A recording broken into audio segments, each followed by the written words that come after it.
ጴንጤ ቤት ነው የመጣኸው። በሐዋርያት ሥራ መጽሐፍ ምዕራፍ 13 ቁጥር 4 ላይ አንተ ስለ ደግሞ ቅዱስ ጳውሎስ ነው። የምታወራው ታሪክ ሚዩት አድርግ፣ ሚዩት የቡሽሮችና አድርግ፣ ሚዩት አድርግ፣ ሚዩት አድርግ። ሞርኮ እሰጥሃለሁ። ደግሞ እንደበረው ሰዶማውያን ይሄን ልታስፋፉ ይሄ ነው የምትሞክሩት። እንዳታስወጡት። ይሄ ነው እንግዲህ ለመጽሐፍ ቅዱስ ይሄ ለማውራት ነው። ብፁዕ አቡነ ማትያስ ፓትርያርክ በእሳቸው እጅ ላይ ያለው የጵጵስና ሹመት ሰንሰለቱን ጠብቆ ከሐዋርያቱ የመጣ ነው ወይ? አዎ እንደዛ ነው ብለን ነው የምናምነው። እኔ አምናለሁ፣ እንደዛ ነው ብዬ ነው የማምነው። አስረዳኝ ካልከኝ በስንት ዓመተ ምህረት ነበር የነበረው? ማን ነው እዛ ያስቀመጠው? ለሐዋርያዊ ጉዞ ሄዶ ነው? ሐዋርያ ነው? እና ይህንም በደንብ ንገረን። ታሪኩ ላይ ቆመ ማለት ነው። ክርስትና አንድ ክርስትና ናት። ያቺ ክርስትና ላይ ያሉ አባቶች የመለኮትን መገለጥ በስፋት ያስተማሩ አባቶች የተቀባበሏት ማለቴ ነው። መጽሐፍ ቅዱስንም ፕሪፔር ያደረገች ቤተክርስቲያንን ማለቴ ነው። ሐዋርያዊ ቅብብል አላት እቺ ቤተክርስቲያን ስል ቤተክርስቲያንም መጽሐፍንም እስከ መቀበል ድረስ። ለምሳሌ ዛሬ የምንይዘውን መጽሐፍ ቅዱስ ይሄ ለምሳሌ ከዛ በፊት የሚጻፉ የተሳሳቱ ወንጌል ተብለው ሊገቡ የነበሩ በኖስቲዝም ኃይሎች ሊገቡ የነበሩ መጽሐፎች ነበሩ። እነዛን ሁሉ ነጥሎ ለይቶ አይ መንፈሳዊ መጽሐፍት እነዚህ ናቸው ብሎ እስከ ማስቀመጥ ድረስ ኃላፊነት የወሰደች ቤተክርስቲያን ስለሆነች ማለት ነው። ኦኬ እሺ፣ አንተ እያልክ ያለው ቤቢ ሀሳቡን ካገኘሁኝ በጣም ብዙ ቦታ ላይ ረገጥከው እና እጥር ምጥን አድርገህ ለምትመልሰው ለምሳሌ ሐዋርያ ቀብሮች አላት ብለህ ስትል ከምን አንጻር ነው? ለምሳሌ ከነገረድነት አንጻር ነው? መጽሐፍ ቅዱስን ራሱን እሺ፣ ለምሳሌ አፖስቶሊክ ሰክሴሽን ወይ ደግሞ ሐዋርያ ቀብሮች ብለህ ስትለኝ ለምሳሌ ከምን አንጻር ነው? ለምሳሌ ከነገረድነት ትምህርት አንጻር፣ ከመንፈሳዊ ልምዶች አንጻር ለስፔሲፊክ አድርገህ ብታወራ ሙር አሪፍ ነው ብዬ አስባለሁ። ሐዋርያ ቀብሮች ብለህ ስትል ከምን አንጻር ነው? በዘመንም ይኸውልህ ፔኪ በዘመን ማለት ሂስትሪ ማለት መቼም የምንረዳው ነገር ነው አይደለ? የሆነ ማስረጃ ያለው ነገር ነው። ስለዚህ በሂስትሪም ብናየው በዘመንም አስተምህሯቸው አሁን እኔም ጋር አሁን ገብቼ ባሳየ እኔ ቤትም ሃይማኖተ አበው የሚባል መጽሐፍ ገዝቼ አለኝ አያቸዋለሁ። ሂስቶሪካሊም ደግሞ ፕሩፍ የሆኑ ናቸው። ሌላም ሀገር ያሉ እውነትነታቸው የተረጋገጠ ነው። አንደኛ በዘመን በታሪካዊ ሂደት እንረዳለን። ሌላው ግን እንዳልኩ ደግሞ ቤዚኩ ደግሞ ምንድን ነው ራሱን መጽሐፍ ቅዱስን እንኳን ከክርስቶስ ልደት በኋላ በማዘጋጀት መጽሐፍ ቅዱስ ይሄ ነው ብሎ በማስቀመጥ ከዚህ ውጪ ያሉ ነገሮች ለምሳሌ የሚመጡ የነበሩ ጽሁፎች ነበሩ። ለምሳሌ ይሄ በሌሊት ይመጣ የነበረው ኒቆዲሞስ ወንጌል ጽፏል ብለው የኒቆዲሞስ ወንጌል ተብሎ ሊገባ የነበረ የስተት ኖስቲኮች ሲጽፉት የነበረ ስለ መጽሐፍ ቅዱስ ካናናይዝ ስለሚደረጉ ሀሳቦች ኮን እያነሳ ያለው ነገር ስለሱ አይደለም እያወራለሁ። ሐዋርያዊ ቅብብሎች ስትል ከሱንም እኮ ይጨምራል። ኬኖን ከማድረግ ጀምሮ ይኸውልህ መጽሐፍ ቅዱስን ኬኖናይዝ ከማድረግ ጀምሮ እሺ እያወራ ያለው ነገር ቤተክርስቲያን የመጀመሪያ መጽሐፍ ቅዱስ መጽሐፍ ቅዱሳዊ ሰዎች እና መጽሐፍ ቅዱስ ስልጣን ስላለው በዛ ቤት ወይ ደግሞ የበላይ ባለስልጣን መጽሐፍ ቅዱስ ብላ ስለምታምን ነው አልከኝና እንደማታምንና እንደዚህ ብላም ኦርቶዶክስ ተዋሕዶ ቤተክርስቲያን እንደማትቀበል በራስ እጅ ከንፈር ማድረግ ኮችስ የመጽሐፍ ቅዱስ ስልጣን ከሌሎች መጽሐፍቶች ጋር ምንም የበለጠ ስላይደለ ወይም ደግሞ ኢኳል በአንድ አግዳሚ ወንበር ላይ የተቀመጠ ጉዳይ ስለሆነ እንደዛ ብላ እንደማታምን ነገርከኝ። ወደ ሐዋርያዊ ቀብሮች ነው መጣ። ሐዋርያዊ ቀብሮች ብለህ ስትል ከምን አንጻር ነው? ከስልጣን አንጻር ነው የምታወራው ወይንስ ከትምህርት ከአስተምሮ አንጻር ነው የምታወራው? ከአስተምሮ ንጽህና አንጻር። ኦኬ ለምሳሌ የቀደሙ ሐዋርያት ከነገረ ድነት አንጻር በምን እንዴትና በማን በኩል ሰዎች ይድናሉ ወይ ደግሞ የኃጢአታቸውን ይቅርታ በማን በኩል ያገኛሉ ብሎ አስተማሩ። ከድነት አንጻር ወይም ደግሞ ከአምልኮ ስርዓት አንጻር አሁን ካለችበት ያው እውነተኛዋን የጌታ ቤተክርስቲያን የምናውቀው እነኝን የሐዋርያዊ ቅብሮች ተከትላ መታለች። ያንን ጠብቃለች። እነኚህ ነገሮች ተገልጦባት ሲታይና ጠብቃ ካቆየችና በዚያ ላይ ስቲክ አድርጋ ከተቀመጠች ነው።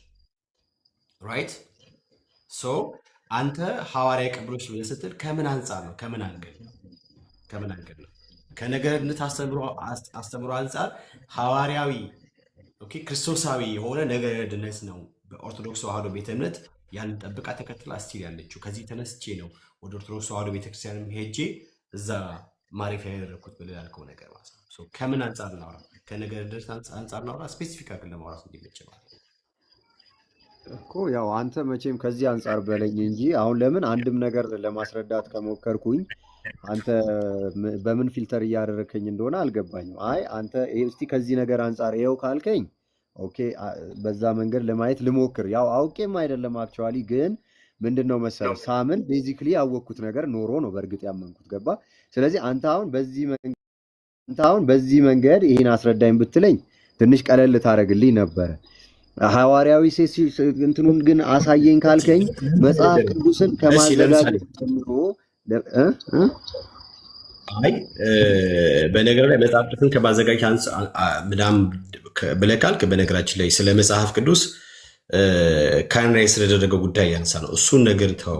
አሁን የመጽሐፍ ቅዱሱ ነገር ያለቀለትን ጉዳይ ነው። እዚህ ጋር አሁን ያለው ነገር በዚህ ባለቀለት የሚያደርግልን መነሻችንን የሚነግረን ቤኪ መነሻችንን የሚነግረን ማን ፕሪፔር አደረገው? ዝም ብለህ አየር ላይ ተነስተን እኮ ቤኪ አየር ላይ ተነስተን መጽሐፍ ቅዱስ ብቻ ነው ማምነው። ሁ ፕሪፔሪስ ማን አዘጋጀው?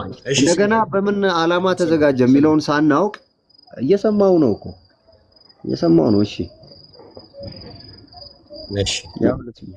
ይሰማኝ ነው። አሁን እየተወራ ያለው ነገር ስለ መጽሐፍ ቅዱስ ስለተቀነነበት ጉዳይ አይደለም። ስለ መጽሐፍ ቅዱስ ስለተደረገው ስብስብ አይደለም። እነኚህ መጽሐፍቶች ናቸው የእግዚአብሔር እስትንፋስ ያለባቸው ወይ ደግሞ በመንፈስ ቅዱስ ኢንስፓየር የሆኑት የእግዚአብሔር ቃል ተብሎ በእግዚአብሔር ቃል የተመዘገቡት መጽሐፍቶች እነኚህ ናቸው ተብሎ ስለተቀመጠው ጉዳይ አይደለም እያወራን ነው።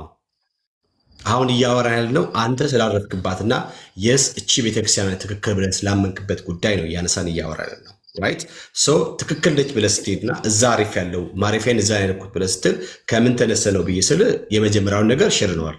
የመጽሐፍ ቅዱስን ስልጣን የሚለው ነገር በኦርቶዶክስ ተዋሕዶ ቤተ እምነት ከሌላ የተለየ እምነት እንዳይላት ማለት ነው። አሁን ደግሞ የመጣነው አፖስቶሊክ ሰክሴሽን ስላላት አልከኝ። አፖስቶሊክ ሰክሴሽን ብለህ ስትል ከትምህርት አንጻር ነው ወይንስ ከስልጣን አንጻር ነው ነው ጥያቄ? አይ ከትምህርት አንጻር ነው። አሁን ለምሳሌ አንተ በመጀመሪያው ጋር ምን መሰለህ ቤኪ ያደረገው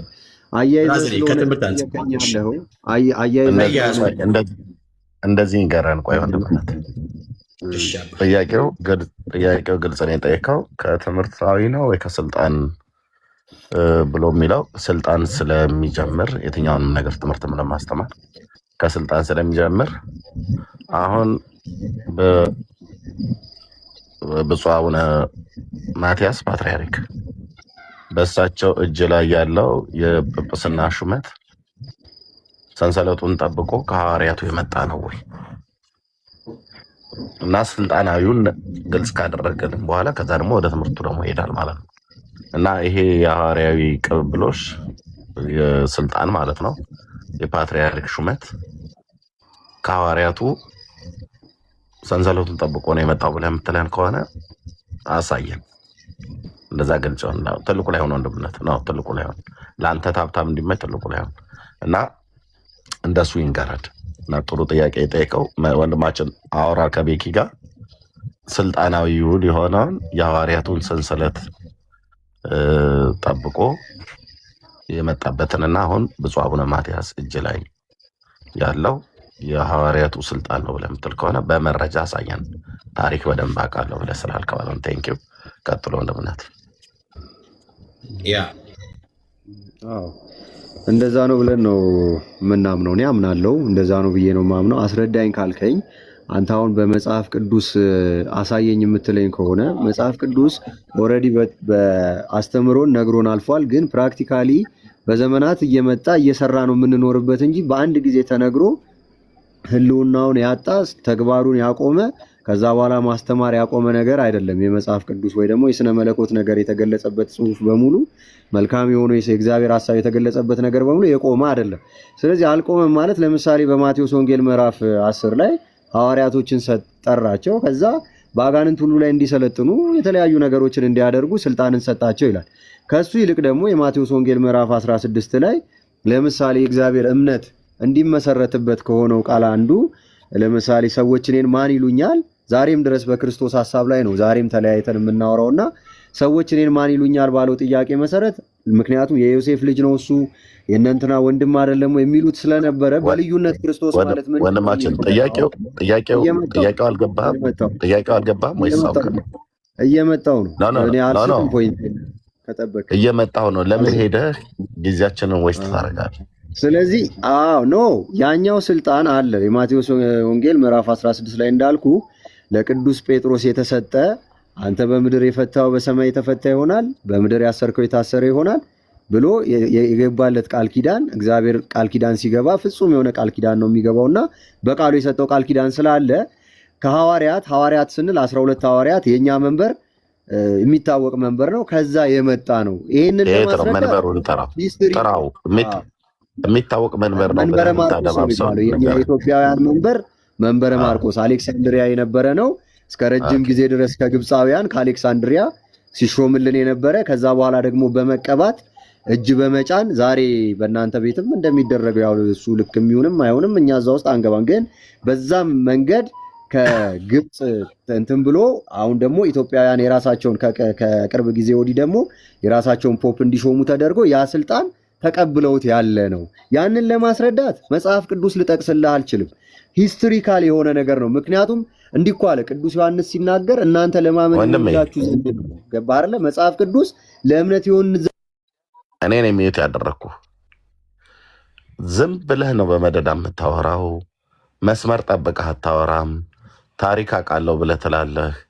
አደባብሰህ ነው ልታልፍ የምትፈልገው። መንበረ ማርቆስ፣ መንበረ ተሰማ፣ መንበረ አየለ ትለናለህ እንጂ ረገጥ አድርገህ ወዲያ ትሄዳለህ፣ አግድመት ትሄዳለህ። የማይመለከተንን ጥቅስ ትጠቅሳለህ። ሂስቶሪካል እስከሆነ ድረስ ቢብሊካል ሂስቶሪክ ከሆነ ጠቅሰህ ታሪክ ነው ማስረዳት ያለብን እንጂ ዮሐንስ የሚጠቅማችሁ ተጽፏል፣ የማይጠቅማችሁ አልተጻፈም ብሏል ምናምን ነገር ብሎ ምንም ከጥያቄያችን ጋር የሚመጥን ነገር አይደለም እያወራ ያለው። ታሪክ አለ ብለህ ካልክ ኦኬ፣ ማርቆስ ማን ነው? የት ነው የተወለደው?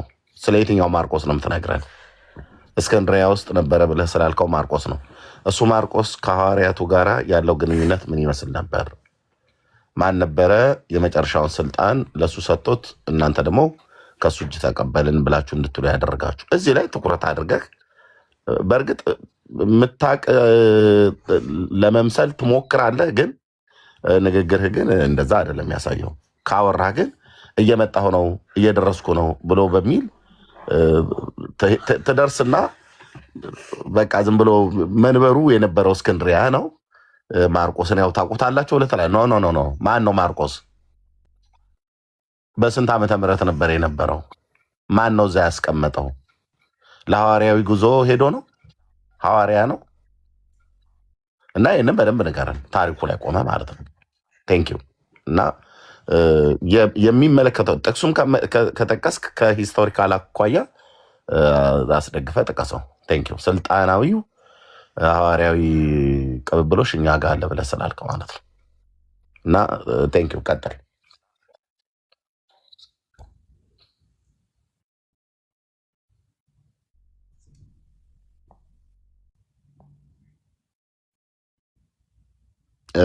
ቀጥሎን ማችን ልኬልሃለሁ። ማይኩን ኦፍ ስለሆነ መቀጠል እችላለሁ።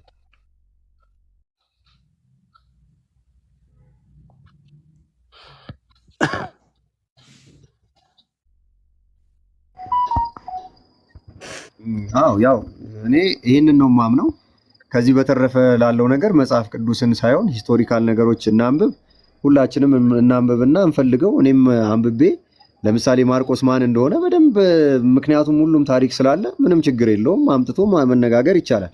ያን ያህል ኢሹ መሆን አንተ አታውቀውም ማለት ነው። አንተ አታውቀውም ሳይሆን በደንብ ቃል በቃል መነጋገር ስላለ፣ ምክንያቱም አንተ ምን አልከኝ? አድበስብሰ የምታልፋቸው ነገሮች ይበዛሉ አልከኝ። አክቹዋሊ አልተሳሳትክም። አድበስብሶ ማለፍ ግን አይደለም አማርኛው። ረግጠህ ለማውራት ኤቪደንሶች ይዘን ማውራት ስለሚጠበቅብን ነው እንጂ እኮ አታውቀውም ማለት ነው። አንተ ኤቪደንሱን አታውቀውም ማለት ነው። ለምን ምን ችግር አለ? አመጣልሃለሁ እኮ ኤቪደንስ። በቃ በማታውቀው እውቀት ነው። ኦርቶዶክስ ሐዋርያዊ ስልጣን አላት፣ ሐዋርያዊ ብትር አላት፣ ሐዋርያዊ ትምህርት አላት አልከኝ። እያወራሁ እኮ ነው። መንበረ ማርቆስ ይባላል አልኩ። ግን አንተ ምን አልከኝ? አድበስብሰህ አትለፍ። ካብራራህ በደምብ ማን ነው ማርቆስ ነው እያሉ ማን ነው ማርቆስ እኮ ነው እያሉ ቅዱስ ማርቆስ ከሐዋርያት አንዱ ቅዱስ ማርቆስ።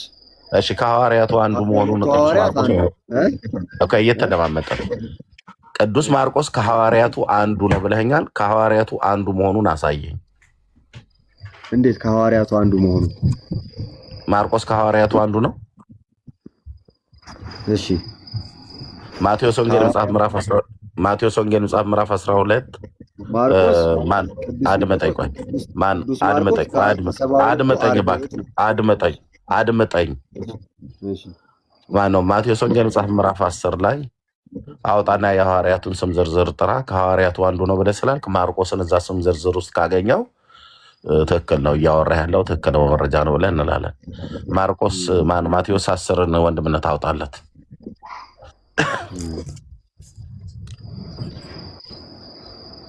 ማርቆስ ከሐዋርያቱ አንዱ ነው ብለናል።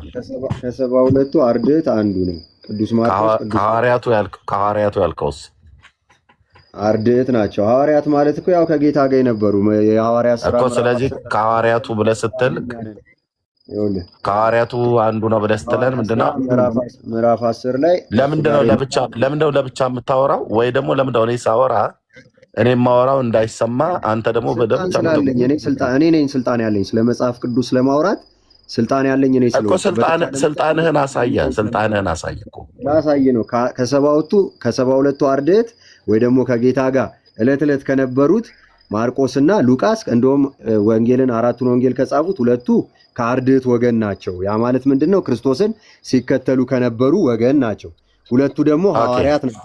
ቁጥራቸው ግን ሐዋርያት ነው የሚመደቡ ሐዋርያት ነው የሚባሉ። ቀደምን አለን ማርቆስ ከሐዋርያቱ ተርታ ነው አለ። አሁን ወጥረን ስንጠይቀው ከ72ቱ ነው አለ። ወጥሬ ስጠይቀው ከ36 ነው ይላል።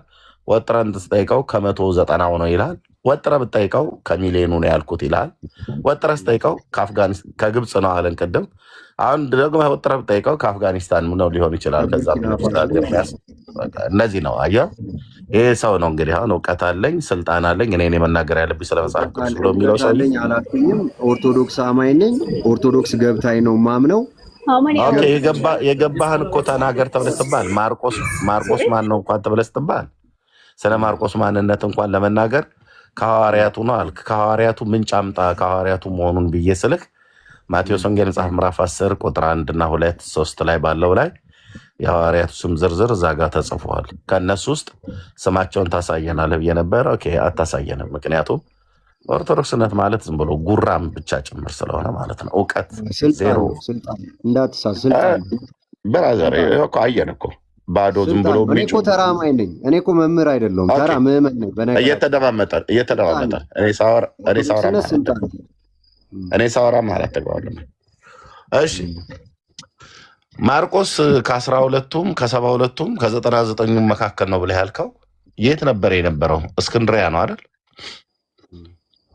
መንበሩ የነበረው እስክንድሪያ። መንበሩ ማለት በጵጵስና የያዘው የሚያስተምርበት መንበሩ አሌክሳንድሪያ ግብጽ ነው። ማን ነው እዛ የመደበው? ማለት ሐዋርያት ዕጣ ተጣጥለው በዓለም ሁሉ ሂዱ ስበኩ በተባሉት መሰረት ወጥተው በየሀገሩ ሰብኩ ነበረ። ማን ነው እዛ የመደበው ነው ያልኩህ። የጠየቅኩ ላይ አውራ ብራዘር። ማን ነው እዛ የመደበው ማርቆስን? አንተ ንገረኝ እስቲ። ማን ነው የመደበው? አንተ የምታውቀው ከሆነ አንተ ንገረኝ። ይኸውላችሁ አያችሁ አይደለ? this is ኦርቶዶክስ ማለት እንደዚህ ነው። ስልጣን አለኝ ስለ መጽሐፍ ቅዱስ ለማውራት፣ ስልጣን አለኝ ስለ ሐዋርያቱ ቅብብሎች ለማውራት ብሎ ያለው ሰውዬ እንደዚህ ሲጠየቅ መልሶ እኔን ይጠይቀኛል። ማን ነው ቅዱስ ማርቆስን እስክንድሪያ ላይ እንዲቀመጥ የሾመው? ለምሳሌ ከረዳህ የመጣው ጴንጤ ቤት ነውና በዕጣ ተጣጥለው ዓለማትን በተባሉት መሰረት እሱም ውሸት ነው። የት ነው ዕጣ የተጣጣሉት? አንድ ቦታ ላይ ዕጣ የተጣጣሉት የለም። ዕጣ ተጣጥለው አይደለም እነሱ ወደ ዓለም የተበታተኑት። ይሄ የኦርቶዶክስ እንቶ ፈንቶ ቡቱቱ የሆነ ታሪክ ነው። ዕጣ ተጣጥለው ሳይሆን በመንፈስ ቅዱስ ተመርተው ነው የሄዱት። መረጃ ላሳያ። ጴንጤ ቤት ነው የመጣው። በሐዋርያት ሥራ መጽሐፍ ምዕራፍ 13 ቁጥር 4 ላይ አንተ ደግሞ የምታወራው ታሪክ ሚዩት አድርግ። ደግመህ ከከፈትክ እንደ በረሮ ታች ዱብ ነው ማድረግ። ሚዩት አድርግ። ደግሞ እንደ በረሮ ሰዶማውያን ይሄን ልታስፋፉ ነው እንዳታስወጥ። ይሄ ነው እንግዲህ ይሄ ነው ኦርቶዶክስነት ይታያል። ይሄ ነው መጽሐፍ ቅዱስን አውቃለሁ ብሎ የሚል ሰው። ይሄ ነው እውነተኛ ማንነታቸው። ይሄ ነው እውነተኛ ማንነታቸው። ይሄ ነው።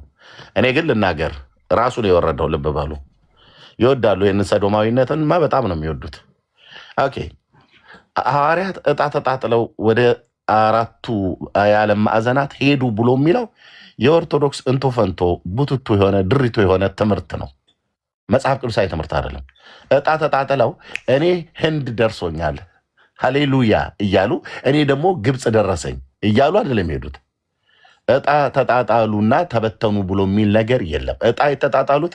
ዕጣ የጣሉትም አንድ ቦታ ላይ ነው። እሱም በራሱ መንገድ የተውን ያስቆሮቱ ይሁዳን መንገድ ሌላ ሐዋርያትን ለመሾም በጌታ ፊት በጸለዩበት ሰዓት ላይ ዕጣ ጣሉ። ዕጣው በማቲያስ ላይ ወደቀ ይላል የሐዋርያት ሥራ መጽሐፍ ምዕራፍ 1 ላይ ማለት ነው። እዛ ጋር ብቻ ነው የሁሉ ልብ የምታውቅ አምላክ ብለው ከጸለዩ በኋላ ዕጣ ተጣጣሉ። 2 ሰዎች ተመርጠው ነበር። ከነዛ ሰዎች መካከል አንደኛው ማቲያስ ላይ ወደቀ። ጌታ የመረጠው በአስቆሮቱ ይሁዳ ምትክ የገባ ሆነ ማለት ነው። ዕጣ ተጣጥለው ከዛስ ውጭ ሐዋርያት ሲላኩ መንፈስ ቅዱስ ባዘዛቸውና በላካቸው መስመር እንጂ የሄዱት ዕጣ ተጣጥለው የሄዱት ዕቁብ አረገው እንዴ? ጊዮርጊስ ቤተክርስቲያን እሑድ ላይ የሚጣለው ዕቁብ መስሎት ነው እናቱ እዛ ሲሄዱ ዕጣ ጣልና ምናምን ነገር ብለው የሚሉት ማለት ነው። ሳታውቁ ዝም ብላችሁ አታውሩ። የሐዋርያት ሥራ መጽሐፍ ምዕራፍ 13 ቁጥር 4 ምን እንደሚል አያችሁ። እዚህ ጋር እነዚህም ጌታን ሲያመልኩና ሲጦሙ ቴንኪው ተሜ ሲጦሙ መንፈስ ቅዱስ በርናባስና ጳውሎስን ለጠራኋቸው ስራ ለዩልኝ አለ። ቁጥር አራትን አምጣው። ቁጥር 13:4 እነሱም ተልከው ይላል። አይ ቲንክ እንደዛ ነው ብሎ የሚለው በቃሌ ነው እያልኩ ያለሁት ስራ መጽሐፍ የለም። እነሱም በመንፈስ ቅዱስ ተልከው ወደ ሴሌውቅያ ወረዱ ይላል። እንደዛ ነው የሚለው። ያው በቃ አርጎታል ተሜ ቴንኪው። ያ እነርሱም በመንፈስ ቅዱስ ተልከው ቴንኪው ወንድምነት ቤካይ ያ ይሄ ነው አየህ። በርናባስና ሳኦልም በመንፈስ ቅዱስ ተልከው ወደ ሴሌውቅያ ወረዱ፣ ከዛም በመርከብ ወደ ቆጵሮስ ሄዱ ይላል። በማን ተልከው ነው ወደ ሴሌውቅያና ወደ ቆጵሮስ ወደ ሌሎች ወደ አሕዛብ ሀገሮች የሄዱት? በርናባስና ጳውሎስ በመንፈስ ቅዱስ ተልከው ነው። ዕጣ ተጣጥለው አይደለም። ዕጣ ሄደህ ዕቁብ ቤት ጣል ብራዘርዬ። ሐዋርያቱ ዕጣ የጣሉት አንድ ጊዜ ነው። እሱም በአስቆሮቱ ይሁዳ ምትክ ሐዋርያት ለመሾም ማነው ቁጥሩን ለመሙላት በተደረገው ላይ እነሱ ጾሙ። ከዛስ ዕጣ ጣሉ። ዕጣ መጽሐፍ ቅዱሳዊ ስለሆነ ማለት ነው። ኢያሱ ዕጣን ለመጣል ርስትን ለማደል ለእስራኤል ልጆች ዕጣ ጥሏል። እንደዚሁም ደግሞ ሐዋርያቱ ደግሞ ከነዛ ከሁለቱ ሰዎች አንዱን የሁሉ ልብ የምታውቅ ጌታ ብለው በጌታ ፊት አቀረቧቸው። እግዚአብሔር ዕጣው በማቲያስ ላይ እንዲወድቅ ሆነ ማለት ነው። እና ማቲያስ በአስቆሮቱ ይሁዳ ምትክ ገባ ማለት ነው እንጂ ሐዋርያት ዕጣ ተጣጥለው በዕጣ ተበተኑ ብሎ የሚል የለም። እና ለማርቆስ ዕጣ እስክንድርያ ደረሰ። ውሸት ወንድሞች እናቶቼ፣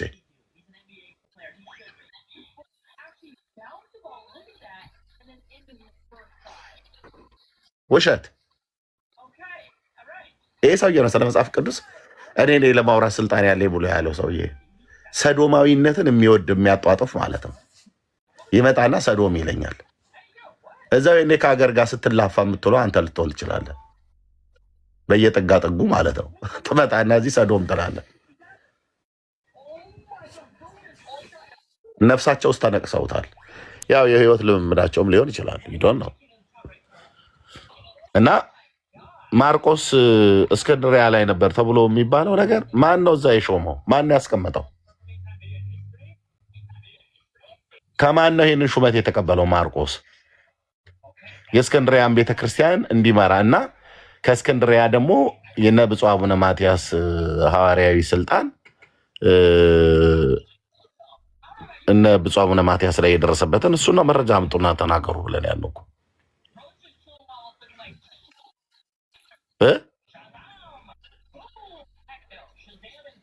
ሌላ ኦርቶዶክስ ካለ ኑ ግቡና እስኪ ሐዋርያዊ ስልጣን ከመንበረ ማርቆስ ነው ያመጣኑ። ማርቆስ ደግሞ እስክንድርያ ላይ ነበር። እስክንድርያ ላይ ደግሞ ዕጣ ወድቆበት ነው እዛ የደረሰው። ዕጣ የእውነቱ ይውጣ ብሎ የሚለው መቼም ያው እሁድ ነው። ተረታችሁን ሻይም ቡናም ፈንድሻም ይዘን እንሰማችኋለን ማለት ነው። እኔ ጋ እሁድ ነው፣ እናንተ ጋ ማነው? እኔ ጋ ቅዳሜ ነው፣ እናንተ ጋ እሁድ ነው። ሶሪ አርብ ነው።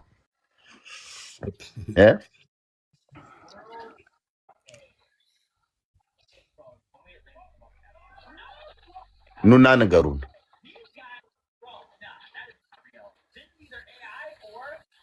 ኑና ንገሩን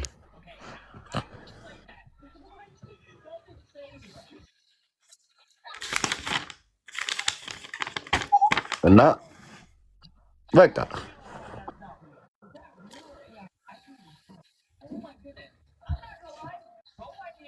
የኢትዮጵያ ገጣሚዎች ስለ አጼ ቴዎድሮስ ገጠሙት የተባለውን ያነበብኩትን ነው ከዚህ በፊት የምነግራችሁ። እና አጼ ቴዎድሮስ ዘመነ መሳፍንት በነበረበት ዘመን ላይ እሱን ለማስቀረት የኢትዮጵያን አንድነት ለማድረግ የተዋጉ ናቸው ከመሳፍንቱ ጋር ተብሎ ይባላል። እሳቸው የጎንደር ላይ ስለነበሩ የሸዋው አለ፣ የጎጃሙ ንጉሥ ተክለ ሃይማኖት እንደዚህ፣ የትግራዩ እንደዚህ አለ፣ አፄ ማነው የሚባሉ ብቻ እንደዚህ፣ የወሎው እንደዚህ አለ። ራስ ገዝ ማለት ነው። እና ሁሉንም ይንቁ ነበር የሚባል ነገር አለ። የኢትዮጵያውያን ጸሐፊዎች የኢትዮጵያ ታሪክ ላይ የተጻፈ ነው የምናገረው። እና መቅደላ ላይ ከሞቱ በኋላ ነው ይሄ ግጥም የገጠሙላቸው። እና ምን ብለዋሉ?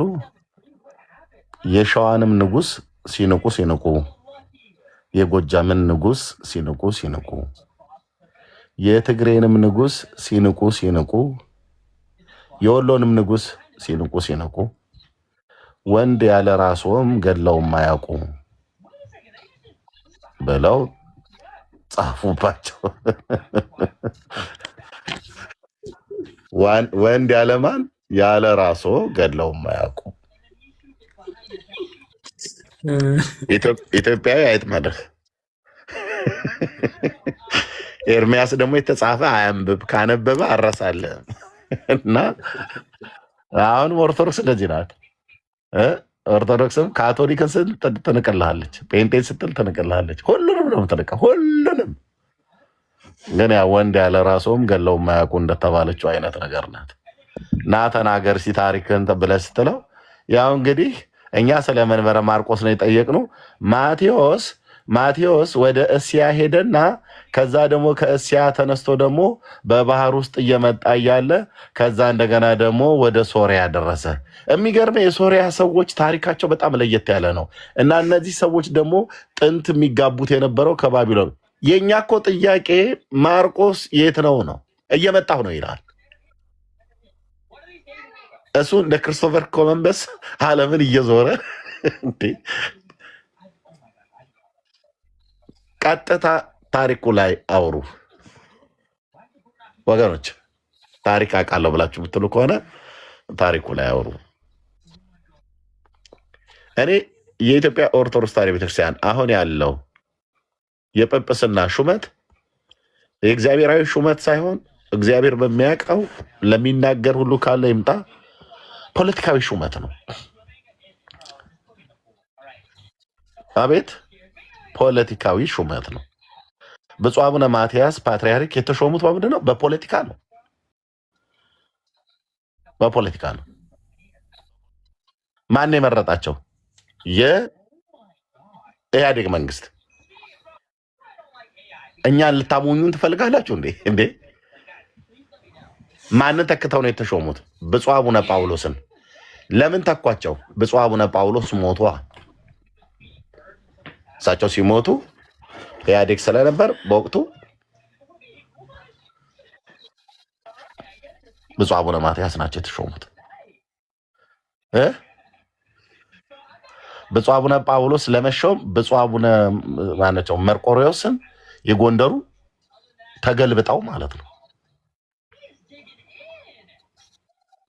አሳደው ማለት ነው ቤተክርስቲያኒቱ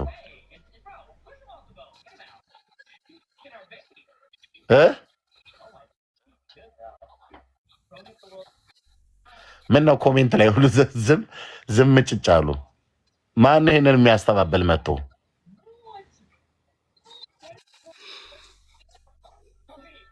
እዚህ ቤት የሚወራውን እውነት ዲና ያታደርጉትም። ብፁዕ አቡነ ማርቆስን ለማምጣት ብፁዕ አቡነ ቴዎፍሊዮስን ደርግን የገደላቸው መንግስቱ ኃይለ ማርያም በማን በጳጳሳቱ ፊርማን የተገደሉት። ጳጳሳቱ በሙሉ አይደል ሊገደሉልን ብለው ፈርመው ብፁዕ አቡነ ቴዎፍሎስ የተገደሉት በሰባዎቹ እኮ ዓመተ ምህረት ያን ነው ማለት ነው። አቤት ጳጳስን ይገደልልኝ ብሎ ፈርሞ ካስገደልክ በኋላ ሐዋርያዊ ሹመት ቅብብሎች ተቀባብለን መተን እኛ ጋር ትላለህ እንደዚህ።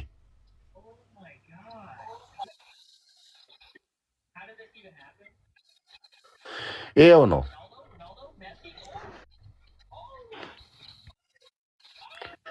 በሐዋርያዊቱ ሹመት ውስጥ በኦርቶዶክስ ሐዋርያዊቱ ሹመት ውስጥ እስላሞች ሁሉ እንዳሉበት ታውቃለህ።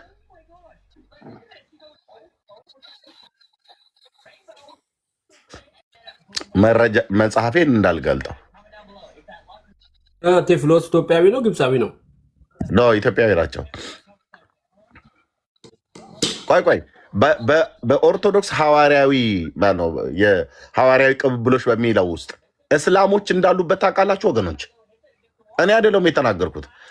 ብፁዕ አቡነ ማናቸው ጎርጎሪዮስ የሸዋው ሊቀ ጳጳስ የነበሩ አሁን ሞተዋል።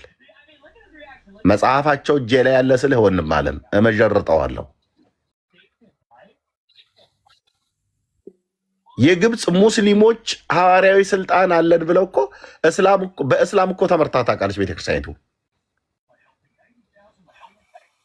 እንዴት ኤርሚያስችን ቤተክርስቲያን ስለምጣላ ብፁዕ አቡነ ጎርጎሪዮስ ናቸው የጻፉት። ዳር ትይዛለህ ብራዘርዬ። የሸዋው ሊቀ ጳጳስ የነበሩ ይኸው መጽሐፉ እጄ ላይ አለ።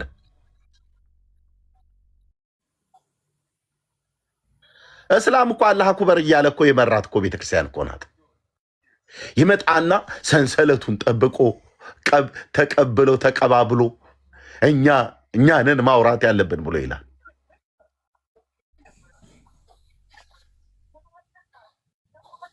ኤርሚያስን አትነካካ፣ እዚህ መጣ ጴንጤን አትነካካ። ተነስቼ ካሜራውን ነው የምከፍተው። አዎ ከዛ እንቅልፍ ይመጣል፣ ትተኛለህ ማለት ነው በሰላም።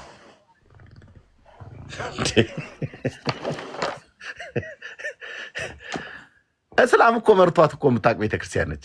የራሷ ጳጳስ ናቸው እኮ ሊቀ ጳጳስ ናቸው እኮ የጻፉት። በእስላም የተመራች ቤተክርስቲያን የኢትዮጵያ ኦርቶዶክስ መቼ ከግብፅ ሀገር ለ1600 ዓመት ጳጳሳት ሲያመጡ በእነሱ ውስጥ ሙስሊሞች ሁሉ ነበሩበት ብለው ያሉት የሸዋው ሊቀ ጳጳስ አቡነ ጎርጎሪዮስ ናቸው። መጽሐፋቸው ላይ የኢትዮጵያ ኦርቶዶክስ ተዋሕዶ ቤተክርስቲያን ታሪክ መጽሐፍ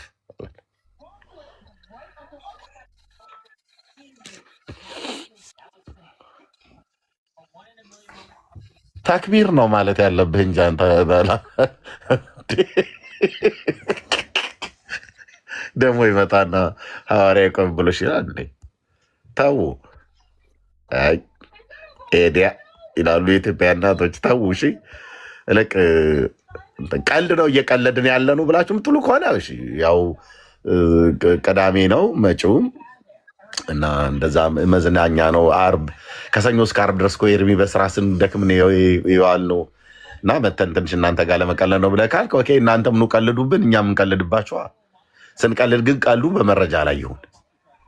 ቀልድም ራሱ ጣዕም ያለው በመረጃ ላይ ሲሆን ነው። እኔ ግን አልቀልድም። አንድ ሰው ገብቶ ይህንን አንተ ውሸታም ብሎ ሊል የሚችል የለም። ወንድምነት እዚህ የምንናገረው ነገር እያንዳንዱ ነገር አንገት ቀና አድርገን የምንሄድበት የራሳቸው ታሪክ የተጻፈው ላይ ነው ያለው። የኢትዮጵያ ኦርቶዶክስ ተዋሕዶ ቤተክርስቲያን በእስላም ተመርታ ታውቃለች። ያ እስላም ኬት ነው መጥቶ የመራት? ከግብፅ ነው መጥቶ የመራት። ያ እስላም ጳጳስ ነኝ ብሎ ከዛ ከግብፁ ንጉስ ከነ ንጉስ አሽሪፍ ተልኮ እነ አሽሪፍ እነ ሙስጠፋ ልከው እዚህ ስትመራ ነበር። እንዴት ሐዋርያዊ ቅብብሎች ውስጥ ያ ሙስሊም ገባ?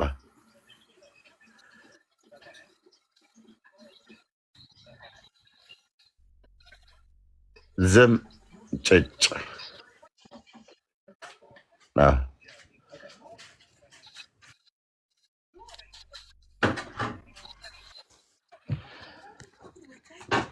ይሄንን ሲያነሱ ለወደፊት ጠይቋቸው። ሐዋርያዊ ቅብብሎች ብለው ሲሏችሁ እንዴት የተቀባበላችሁት ብላችሁ ጠይቋቸው። የኢትዮጵያ ኦርቶዶክስ ታሪክሳን በእስላም ተመርታ ታውቅ የለ ወይ ብለህ በለው። ኦኬ የት እንዴት መቼ ብሎ ካለ ለ1600 ዓመት እንዳትረሱ፣ ለ1600 ዓመት ጳጳስ ከየት ነበር ስታመጣ የነበረው የኢትዮጵያ ኦርቶዶክስ በሏቸው። ኦኬ ከየት ነበር ስታመጣ የነበረው? ከግብፅ። እሱ ካልተናገረ ከግብፅ ነው። ማን ይሄን የነገረ ብሎ ካለ ብፁዕ አቡነ ጎርጎሪዎስ ናቸው የኢትዮጵያ ኦርቶዶክስ ታሪክሳን ታሪክ መጽሐፋቸው ላይ የጻፉት ብለህ በለው። መጽሐፉን አሳየን ብሎ ካለ ደውልልኝ እኔ ጋር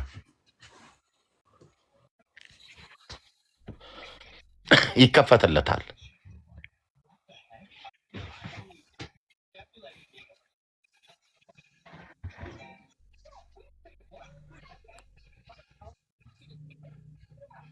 ራሳቸው ናቸው ጳጳሱ ናቸው የጻፉት። ምን እናደርግ? ይኸው ጠረጴዛ እየደበደብን እኛ እየኖርን ነው። በንዴት ለምን? የኢትዮጵያ ወርቅና ብርን ጥርግ አድርገው የበሉት የግብፅ ጳጳሳት ናቸው። ተሾመው ኢትዮጵያን ሊባርኩ መጡ እያሉ እኛንን የባረክ ናቸው እንዴ? ምን ይባርኩናል? ከግብፅ ጳጳስ መጣ ኢትዮጵያን በኪደተ እግራቸው ሊባርኩ እየተባለ ማለት ነው። መጥቶ 7 መስጊድ ነው ሰርቶ ሄደው ጳጳሱ። አቤት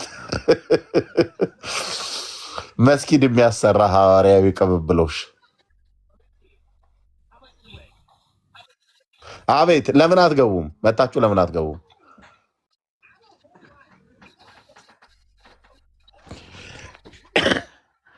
ገዝተም የሚልክ ሰው ጠፋ ነው የሆነነት። እስቲ ዞር ዞር በል ሰው ፈልግ።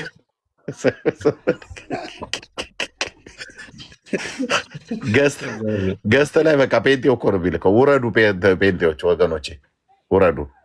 እናንተ ታች ፈንድሻ ምናምን ነገር ይዛችሁ መስማት ነው። ኖ ንገሩን፣ እንዴት ከግብፅ ጳጳስ መጥቶ ኢትዮጵያ ውስጥ 7 መስጊድ አሰርቶ እንዴት ይሄዳል? እንዲህ አይነት ሐዋርያዊ ሹመት አለ ወይ? የትኞቹ ሐዋርያት ነበሩ በየሄዱበት ሀገር መስጊድ ሲያሰሩ የነበሩት? ይህንን እኮ የጻፉት የኦርቶዶክስ ጳጳስ ናቸው። ታሪካችሁ እኮ እንደዚህ ነው የሚታየው።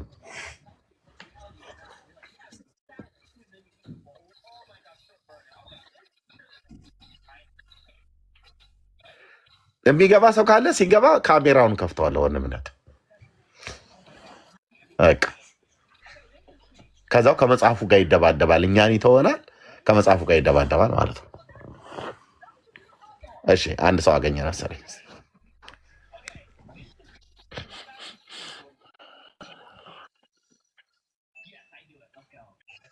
መኪዮ እና እየላኩልህ እኮ ነው።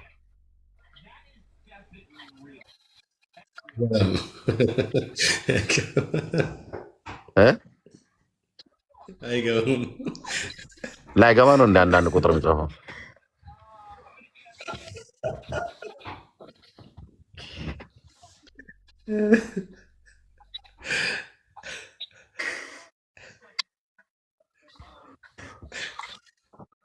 እኔ እኮ በታሪክ እንማማር ብለው አሁን እውነተኛ ታሪክ የያዙ ይመስል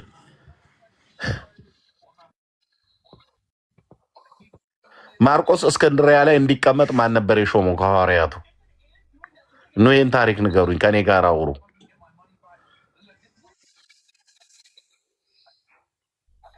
ከማን እጅ ነው ማርቆስ የሐዋርያውን ስልጣን የተቀበለው? አዕማዶቹ የነበሩት እስክንድሪያ ነው ወይስ ኢየሩሳሌም ነበር?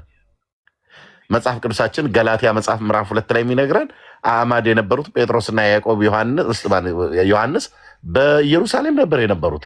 እነ ጳውሎስ ሁሉ ከአሕዛብ ሀገሮች እየሄዱ በከንቱ ሮጬ እንዳልሆን ለዋናዎቹ አስታወቅኳቸው ብሎ ያለው ገላትያ መጽሐፍ ምዕራፍ 2 ላይ ነው። ስለዚህ በሐዋርያት ስልጣን ውስጥ ሄድ ኦፊሱ የነበረው የት ነው? እስክንድሪያ ሳይሆን ኢየሩሳሌም ነው። ግልጽ አይደለም? እንደ አማርኛችን ግልጽ ነው። አዕማዶቹ ጴጥሮስና ዮሐንስ እና ያዕቆብ ናቸው።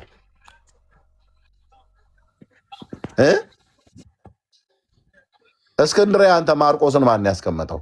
በስንት ዓመተ ምህረት ነው የተቀመጠው? ጴጥሮስ ነው አልከኝ።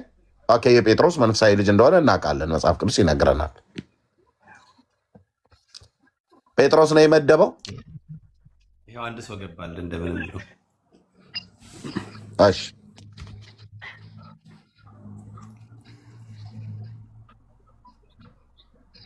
እሺ እንትን የሚሳደቡትን እዚህ ያላቸው ሞዴሬተሮች ሚዩት አይደለም የሚደረገው፣ የቤት ብሎክ ነው የሚደረገው። ማለት ማየት ስለማልፈልግ ሁለተኛ ማለት ነው። እና ተሳዳቢዎች ያው ሰድቦ ነው ስሜታዊ የሚያደርጉት። አይ ሚዩት አድርጓቸው። እንደምነት ከሰደቡ ብሎክማ ከተደረጉ ድጋሚ አናገኛቸውማ። እዚሁ እጃቸውን አስረህ ጆሯቸው እንዲሰጡን ማድረግ ነው። ሚዩት ሲደረግ እጅ ነው የምታስረው። ከዛ እየመራው ሚሆን ይሰማል ማለት ነው። ወጣ እኮ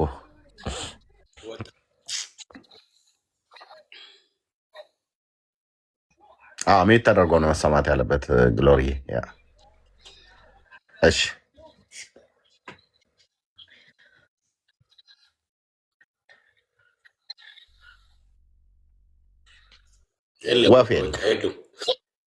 ወፍ የለም። ቢመጣ አስታቅፈዋለሁ። የሰላም አባቱን ብፁዕ አቡነ መሐመድን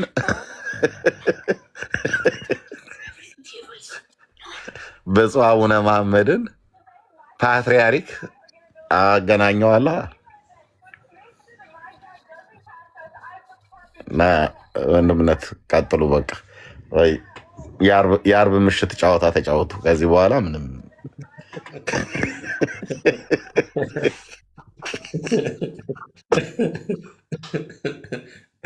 ተስፋ ቁረጥ።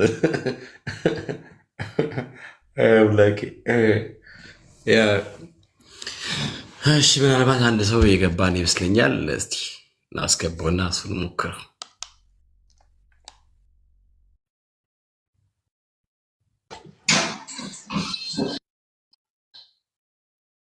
እሺ ኤቢ ሰላም ለአንተ ይሁን። እንኳን ደህና መጣ።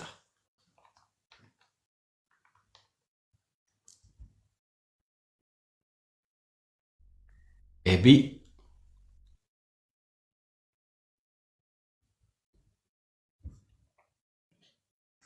ከባድ ነው። ከባድ ሚዛን ወጣ። ከባድ እኔ ተስፋ ላስቆርጥ። በዚህ አርዕስት ላይ የሚገባ የለም። በጊዜ ልቅ ብትተኛ የተሻለ ነው። ቤኪ ወይ አርዕስቱን ቀይረው እንዴ! ይሄ እኮ ምንም እኮ የማያንቀሳቅስ እኮ ነው። ከባድ ነው። በነገር ላይ ግን ወንድም እኔ የእኔ እምነት አለ። ምን አይነት እምነት አለ የመሰለ ያው ሁሉ ጊዜ ሰምተህ ሊሆን ይችላል ብዬ አስባለሁ። እና አንድ ሰው ቤተክርስቲያኑ የጌታ ቤተክርስቲያን ነች ብሎ ለማውራት የሚችለው ከምን ተነስቶ ነው? ላይክ ምንድን ነው እንደዛ ብሎ እንዲያወራ እንዲናገር ያደረገው የሚል ጥያቄ መነሳት አለበት ብዬ እኔ አስባለሁ። እንደዛ አምናለሁ። ይህን ጥያቄ እኔ መልሶልኝ ያገኘሁት ፔንቴኮስታል ናቸው ብዬ አምናለሁ። ምን ማለት ነው? ጥንት የቀደሙትን እነኚህ መጽሐፍ ላይ ተጽፎ የሚገኙትን እያንዳንዱ ልምምዶች በጠቅላላ የምናገኛቸው በፔንቴኮስታል ቤተክርስቲያኑ ስለሆነ ማለት ነው። ማለት ፔንቴኮስታል ብዬ ስል እኔ በ1906 ላይክ የተነሳውን ሪቫይቫል ተከትዬ አይደለም። ወደ መጀመሪያ ክፍለ ዘመን ሄጄ በ33 ዓመተ ምህረት በኢየሩሳሌም በመንፈስ ቅዱስ መምጣት ስለተመሰረተቿ ቤተክርስቲያን ማለት ነው። ስለ እሷ ነው የማወራው። እና እነኚህ ልምምዶች መጽሐፍ ቅዱስ ላይ ተጽፎ የተገኙትን በጠቅላላ አሁንም ባለማቋረጥ ፋንክሽን እያደረገ የሚገኘው በፔንቴኮስታል ቤተክርስቲያን ውስጥ ብቻ ነው። የካሪዝማቲክ ሙቭመንትን ተቀብለው ስቲል አሁንም ድረስ በሚገለገሉበት አብያተ ክርስቲያናት ውስጥ እነኛ አብያተ ክርስቲያናት ናቸው የጌታ ቤተክርስቲያን ብዬ ማም ነው። ኢቨን እንኳን እኛ ውስጥም ቢሆኑ በተለይ የጸጋ ስጦታዎች የሆነው ፓርት ሲዘርጓል አሁን ላይ እየሰራ ያለው የሆኑ ፓርቶች ብቻ ናቸው ብሎ የሚያምኑት እንኳን እነሱ በእውነት የጌታ ቤተክርስቲያን ውስጥ አሉ ብዬ አላምንም። እኔ ምንድነው ማምነው እነኚህ የጸጋ ስጦታዎች ራሱ የሚያበቁት ወይ ደግሞ የሚቆሙት ጌታችን ኢየሱስ ክርስቶስ በክብር ሲመለስ ሲመጣ የዚህ ዓለም ፍጻሜ ሲከናወን ነው ብዬ ነው ማምነው። ስለዚህ አንድም የጸጋ ስጦታ አልተጓደለም ብያለሁ። ሁሉም የጸጋ ስጦታዎች አሁንም ድረስ አሉ ብያለሁ እኔ እና እነኚህም ደግሞ ሙሉ በጠቅላላ የጸጋ ስጦታዎች ፉሊ ፈንክሽን እያደረጉ ያሉት በዚህ በፔንቴኮስታል ቤተክርስቲያን ወይ አብያተ ክርስቲያኖች ውስጥ ብቻ ነው ብያለሁ። ከዚህ በመነሳት አሁን ላይ በምድር ኤግዚስት አድርጋ ያለችው ቤተክርስቲያን ወይ የማትታወያ ቤተክርስቲያን ነጸብራቅ ቤተክርስቲያን ነች ብዬ የማምነውና የምቀበለው ፔንቴኮስታልን ብቻ ነው። ፔንቴኮስታል ብቻ ነው። ኢቨን እንኳን ማለት በአማርኛ ሲፈቱት ወይም ደግሞ ግሪክኛው ላይ ሄዶ ይሄ እኮ ማለት ባለ 50 ቀን እንደማለት ነው ብሎ እንኳን ቢሉ እኔ ግን የእንግሊዝኛውን ቃል በቃል ትርጓሜ ወስጄ ያቺ ቤተክርስቲያን ራሷ በጀሩሳሌም ፎር ፈርስት ታይም የተቋቋመችው ወይ ደግሞ የተከለችው ያቺ ቤተክርስቲያን ፔንቴኮስታል ናት ብዬ ያምናለሁ። ቃል በቃል ፔንቴኮስታል የሚል ነገር ብታገኙት በዚሁ በሐዋርያት ሥራ ምዕራፍ 2 ላይ ስለሆነ ማለት ነው።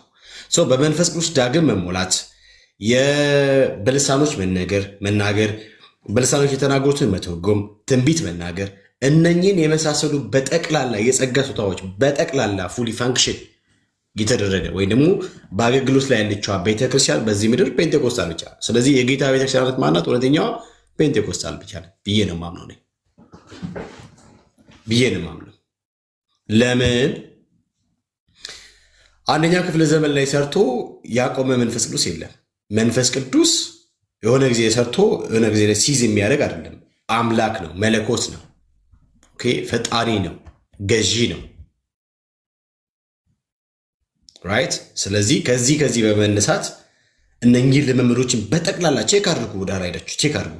አንዳንዶች ምንድነው የሚባለው ሃጃክት አድርገው ነገሩን ባልተገባ መንገድ ስለጠቀሙት ነገርዩን ሮንግ አያስብለው። ስለዚህ የአንደኛ ቆሮንቶስ ምዕራፍ 12ን ብታነቡት በተለይ ከ4 ጀምሮ አገልግሎት ልዩ ልዩ ምናምን ጸጋ ልዩ ልዩ እያለ ከገልጸ በኋላ ከዛ የጸጋ ስጦታዎችን በጠቅላላ ይዘረዝራል። በጠቅላላ ኢቨን እንኳን ኤፌሶ ምዕራፍ 4 ቁጥር 11 ብታነቡት በግልጽ የሚናገረው ሐሳብ አለ። ኤፌሶ ምዕራፍ 4 ቁጥር 11 ላይ ያለውን ራሱ እዚሁ አንደኛ ቆሮንቶስ ምዕራፍ 12 ላይ ወደታች ስትወርዱ የምታገኙት ሐሳብ ደግሞ አለ። እነኚህ በጠቅላላ ለቤተ ክርስቲያን የተሰጡት የጸጋ ስጦታዎች በጠቅላላ ያሉት የት ነው ካላችሁኝ ፔንቴኮስታል ውስጥ ነው። ስለዚህ ከፔንቴኮስታል ውጪ የጌታ ቤተክርስቲያን በምድር ላይ የለም። የማትታየዋ ኢንቪዚብል የሆነችዋ ቤተክርስቲያን ነጸብራቅ ያቺ ቤተክርስቲያን ፔንቴኮስታል ብቻ ናት። ስለዚህ አንድን ቤተክርስቲያን የጌታ ቤተክርስቲያን ያለችን ብለን የምንለው ወደዚህ የሀሳብ ድምዳሜ ምንደርሰው ከተገለጡባት መልኮች ተነስተን ያንኛ መልኮች ደግሞ እንደ እግዚአብሔር ቃል በመጽሐፍ ቅዱስ ፈትሸን በዛ መመዘኛ ነው ወደዚህ ሀሳብና ድምዳሜ ምንደርሰው ማለት ነው። እና በእኔ ድምዳሜ ሌሎችም እንደዚህ ነው ከስልጣን አንጻር ምናምን ሐዋርያ ቅዱስ ይሉ ምናምን ብቻ የነሱ የራሳቸው የሆኑ አርጊመንት ሊያቀርቡ ይችላሉ። ግን ፋይን ግን እኔ ማምነው እንደዛ ነው። ፔንቴኮስታል ይገርማቸዋል አዟ ስትሪት ነው። እኛ የተመዘዝነው ካቶሊክ ነው አይደል እንዴ?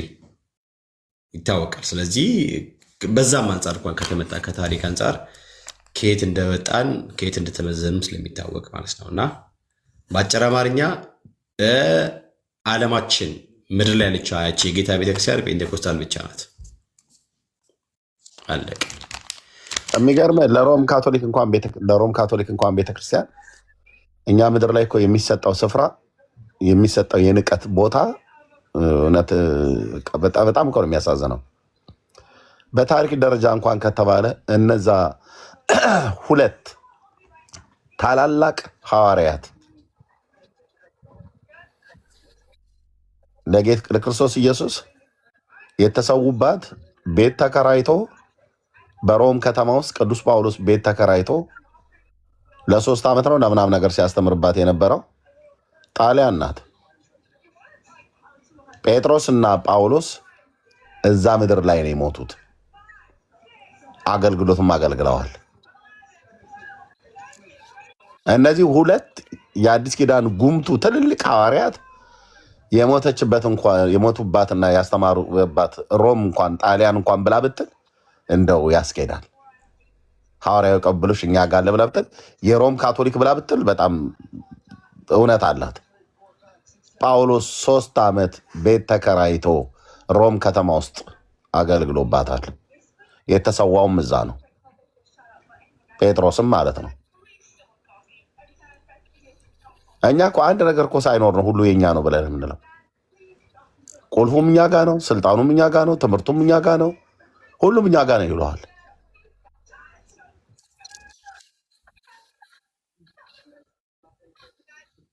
እና እንዲህ አይነት ነገር በሮም ካቶሊክ ቤተክርስቲያን ውስጥ በክርስቶስ ቤተክርስቲያን ታሪክ ውስጥ ወንድምነት እንዳለ የፔንቴኮስታሉ ልምምድ የአዙ አስተሬት ሳይሆን የሐዋርያት ሥራ መጽሐፍ ምዕራፍ 2 ነው መነሻው። ኦኬ። የሐዋርያት ሥራ መጽሐፍ ምዕራፍ 2 ደግሞ የመንፈስ ቅዱስ መውረድ የሆነበት የተደረገበቱ በዓል እሱ ደግሞ የእግዚአብሔር ለእስራኤል ልጆች የሰጣቸው ለብዙ ሺህ ዓመታት ሲያከብሩት የነበረ በዓል ነው። በዓለ ሀምሳ የተባለው ማለት ነው።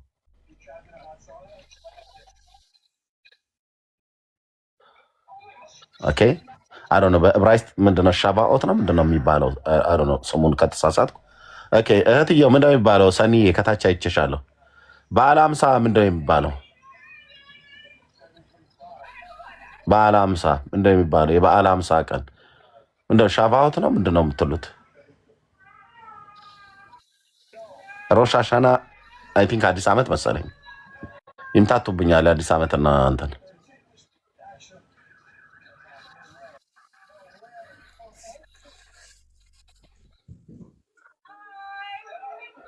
ሻባኦት አይደል?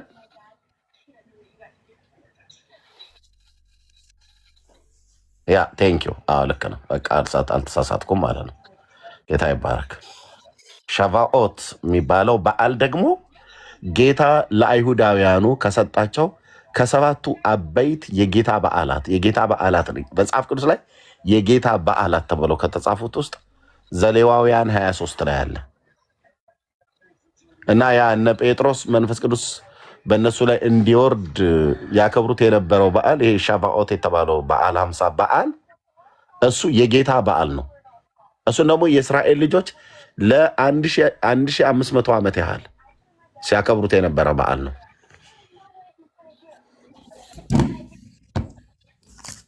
አለቅ ጌታ የኔ በዓል ነው ብሎ ያለውን እነሱ እነኝም በዓላት ነው የማውቀው። እኔ እንደው በዓል ብናከብር ማክበር ያለብን የእነኛም በዓላት ነበር። ታሪክ አላቸው፣ መነሻ አላቸው፣ የተሰጡበት ምክንያት አለ። በዓላቶቹ የእስራኤል ልጆች እንዲያከብሯቸው የሻቫኦትን የበዓለ ሀምሳን በዓል ለምን ታከብራለህ? የሱኮትን በዓል ለምን ታከብራለህ? የፔሳህ ወይ ደግሞ ፋሲካ ለምን ታከብራለህ ተብሎ ቢባል እያንዳንዱ እግዚአብሔር ከሕዝቡ ጋር የገባውን ኪዳንና በአዲስ ኪዳን ተፈጻሚነት ያላቸውን ያስተምራል ማለት ነው። እኛ እኮ ዛሬ እኮ የዓመቷ ወለተ ስላሴ ነች ብሎ ይልሃል ይመጣል። ሁይሽ በለህ ስትል የሆነ ቦታ ላይ ወይ ሰሜን ሸዋ ወይ ደቡብ ኢትዮጵያ ተወልዳ ያደገች ሴትዮ ነች፣ ወይ ሶሪያ ሀገር ወይ ሊባኖስ ወይ የመን።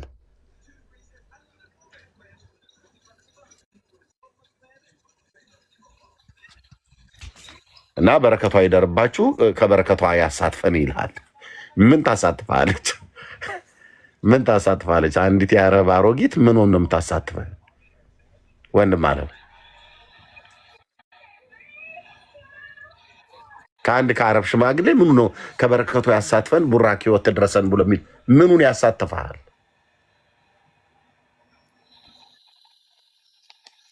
እኔ ይቅርታ አድርግልኝ ወንድሞቼ፣ እናቶች በጣም ይቅርታ አድርጉልኝ። እንኳን አንድ የአረብ አሮጊትና ሽማግሌ አይደለም የእስራኤልን አባቶች እንኳን አላመለክናቸውም። አንተ አይሁዳውያን አባቶች እንኳን አላመለክናቸውም። እንድናመልካቸው መጽሐፍ ቅዱስ አያዘንም፣ አያስተምረንም። አብርሃምና ይስሐቅ ያዕቆብን እንኳን አምልኳቸው አላለንም ጌታ። አይገርምም? የሆነ የሶሪያ አንድ ጢማም ወንድ እሱን ያመልኩታል።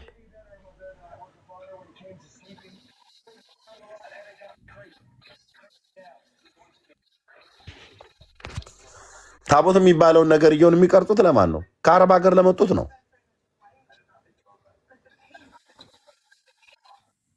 የት አለ የነብዩ የሳሙኤል ታቦት? መቼ ነው የሚውለው ሳሙኤል? ቤኪ እንደዚህ በትዝብትማ አታየንም። መቼ ነው የሚውለው ሳሙኤል? የኛ ሰፈር ልጅ ነው ወይ ብለህ ደግሞ እንዳትቀልድብን። ነብዩ ሳሙኤል መቼ ነው የሚውለው? የዓመቱ ነብዩ ኢሳያስ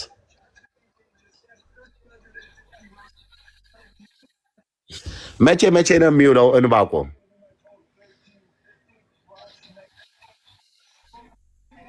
የወሯ ዮካብድ መቼ ነው የምትውለው? አላችሁ ለዚህ መልስ? የህልዳና ዓመታዊ በዓሏ መቼ ነው? ማለች ደግሞ ህልዳና እኔ አላቃትም። የት ታውቃታለህ? የመጽሐፍ ቅዱሷ ነብይትን ነው የምጠራት። በኤርምያስና በነ እንባቆም ዘመን የነበረች፣ በነ ሶፎንያ በነ ኢዮስያስ ዘመን የነበረች ህልዳና ትባላለች። ነብይት ናት። መቼ ነው የዓመቷ የሚውለው?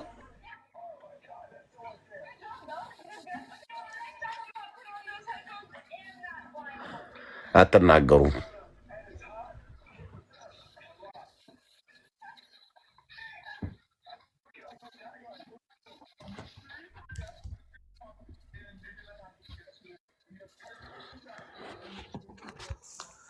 እንዲህ አይነት ትግል ነው የገጠመን ወንድምነት። ያ የሚገርም ነገር ለምሳሌ ከመንፈስ ቅዱስ ደጋግሞ ከመሙላት አንጻር ወይ ደግሞ ከዚህ ልምምድ አንጻር አሁንም ድረስ ይሄ ልምምድ ያለው የት ነው? በፔንቴኮስታል ውስጥ ነው። ኦርቶዶክስ ጠላና አረቄ ነው የምትሞላው። ኦርቶዶክስ ሱንቶ ሙላቱን ቶ ለምንድን ነው ሙላት ጋር የምትገባው?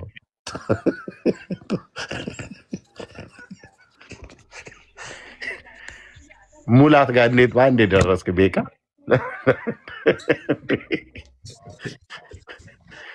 እነሱ ጋር መንፈስ ቅዱስ መሞላት የሚባል ነገር የለም። የጠላ ሙላትና የአረቄ ሙላት ነው ያለ።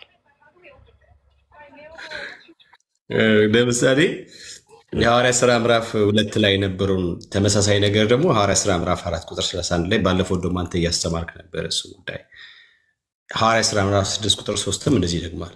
እንዲሁም ሐዋርያ ሥራ ምዕራፍ 13ም ይደግመዋል። ለምሳሌ ሁሉም በመንፈስ ቅዱስ ተሞሉ፣ መንፈስም እንዲናገሩ በሰጣቸው መጠን በሌሎች ቋንቋ ይናገሩ ጀመር ይላል። የመንፈስ ቅዱስ ወይም በመንፈስ ቅዱስ ደጋግሞ መሞላት የሚለው እነኚህ ልምምዶች ያሉት የት ነው? ፔንቴኮስታል ውስጥ ብቻ ነው። ይላጋ የለም። ግን ሌሎች ሙድ ነው የሚይዙት። በእርግጥ በጣም ሙድ ነው የሚይዙት። እንደዚህ በመንፈስ ቅዱስ የምትሞሉ መሞላት ምናምን የምትሉ እያላቸው ምናምን ነገር ብቻ ይነሳል። ኦኬ። ሌላው ደግሞ ለምሳሌ እዛው ሐዋርያ ሥራ ምዕራፍ 4 ቁጥር 31 እንደዚህ ያለ ከጸለዩም በኋላ የነበሩበት ስፍራ ተናወጠ፣ ሁሉም በመንፈስ ቅዱስ ተሞሉ። እንዴ የእግዚአብሔርን ቃል በድፍረት ተናገሩ ይላል። እዚህ በመንፈስ ቅዱስ ደጋግሞ የመሞላቱ ልምምድ ያለው የት ነው? ስለዚህ ከነዚህ መልክ እንኳን ተነስተን ቤተ ክርስቲያናችን የኛ የጌታ እውነተኛ ቤተክርስቲያን ናት ወደሚል ሀሳብ ድምዳሜ ያደርሰናል። እነኚህ ልምዶች የት ነው ያሉት ነው? በልሳን መናገሩ ለምሳሌ የሥነ ሥርዓት ጥያቄ ይነሳ ይችላል። አዎ በዚህ ጋር ቢሆን እንደዚህ ቢሆን ይሄ ባይደረግ ምናምን ብሎ ሐዋርያ ጳውሎስ ለቆሮንቶስ ሰዎች እንደጻፈው አንደኛ ቆሮንቶስ ምዕራፍ 14 ላይ እንዳለው ሀሳብ ማለት ነው። ሁሉን ነገር በስርዓት መሆን እንዳለበት ሼፕ አፕ እንዳደረግ ወይ ማድረግ እንዳለባቸው በመልእክቱ እንዳሳሰበ ማለት ነው።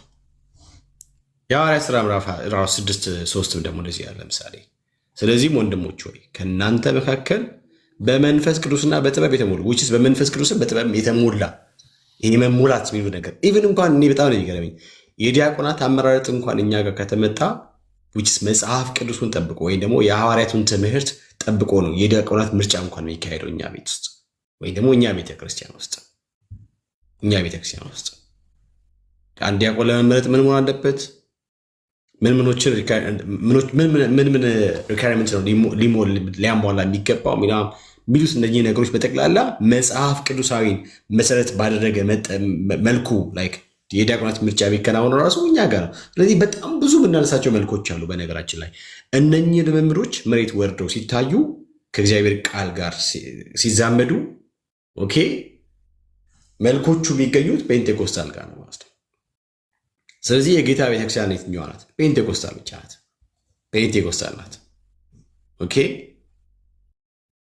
ደቀ መዛሙርቱን በደስታና በመንፈስ ቅዱስ ሰሙ። በጣም የሚገርማ እንደዚህ ተሙሉ የሚለው ነገር በተደጋጋሚ እናገኛለን። ሌላ ደግሞ ቅድም ያልኳችሁ ለምሳሌ አንደኛ ቆሮንቶስ ምዕራፍ 12 ላይ ያለውን ሀሳብ ደስ ይችልኝ እኔ እሱን ፓርት በነገራችን ላይ እና እኔ በኢየሱስ ስም ማለት በቃ ይህ ካራዝማቲክ የሆነ ነገር ላይክ ፔንቴኮስታል ሙቭመንቶች በጠቅላላ እንዴት የጌታን ነገር እንደሚያሳይ ብታዩ እና እውነትም የጌታ ቤተክርስቲያን እንዳላችሁ እንዴት እንደሚያስረግጥላችሁ ብታዩ።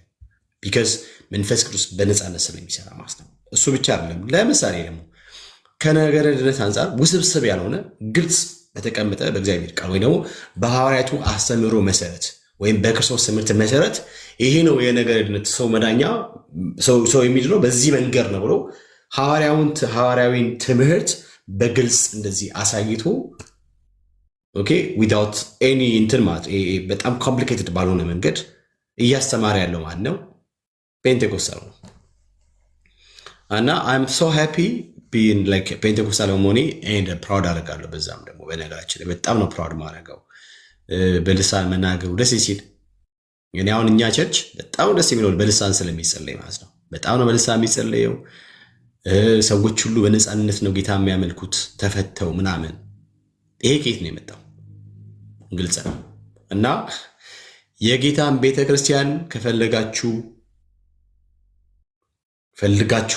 የምታገኙት ፔንቴኮስታልን ብቻ ነው። ከፔንቴኮስታል ውጭ የለም። መጽሐፍ ቅዱስን ስታነቡ ስታጠኑ፣ በተለይ ሐዋርያት ሥራ እያንዳንዱን እንቅስቃሴ ሙቭመንቶችን ቸርች እንዴት ስፒድ እንዳደረገች ምናምን ነገር ከተመለከታችሁ በጠቅላላ እነዛ ልምዶች የምታገኙት ፔንቴኮስታል ብቻ ነው። ከዛ ውጭ አታገኙ። እና አም ሶ ፕራውድ ቱ ቢ ፔንቴኮስታል። በነገራችን ላይ ወዳችኋለሁ። ዳኒሻዬ ከፍቷል እና ወንድምነት ዳኒ ጋር እንሂድ። ወንድምነት ከፍቷል። ወንድምነት ከፍቷል። አላየሁ ነበር። አሁን ነው ማለት ነው የከፍተው። ኦኬ መልካም። በቃ ተባረቁ፣ ጸጋ ይብዛላችሁ። በታሪክ ውስጥ መጥተው ሊያሸማቅቁ የሚፈልጉ ሰዎች እውነት ታሪክን በሚያውቁ ሰዎች ፊት ግን ቀርበው ማውራት አይችሉም። ኦኬ እናንተ ትናንትና ናችሁ እኛ ከጥንት ነን ብለው የሚሉ ሰዎች ኑና ታሪካችሁን ተናገሩ ግን ተብለው ሲባሉ ሐዋርያዊ ስልጣን ቅብብሎች ብለው የሚሉትን ተናገሩ ብለህ ብትላቸው የሐዋርያው ቅብብሎሻቸው ብራዘር ግማሹ ከእስላም ሁሉ ነው። ይህን ታሪክ ይዘው እኛ ፊት ይቆማሉ እንዴ? ይህ እኮ የአደባባይ እኮ ገበናቸው ነው። እንደ ሀገር እኮ ነው ያሳፈሩን። እንደ ሀገር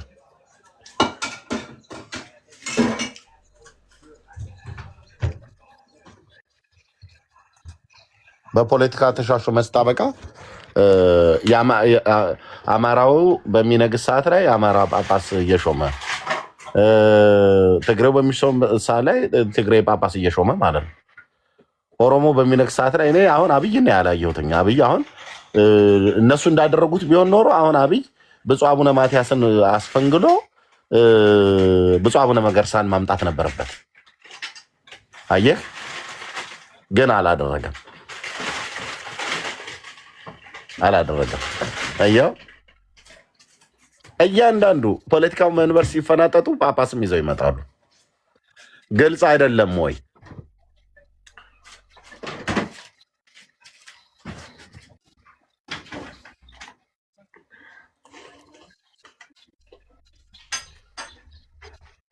ስለዚህ ዝም ጭጭ ነው ማለት ያለበት ማለት ነው።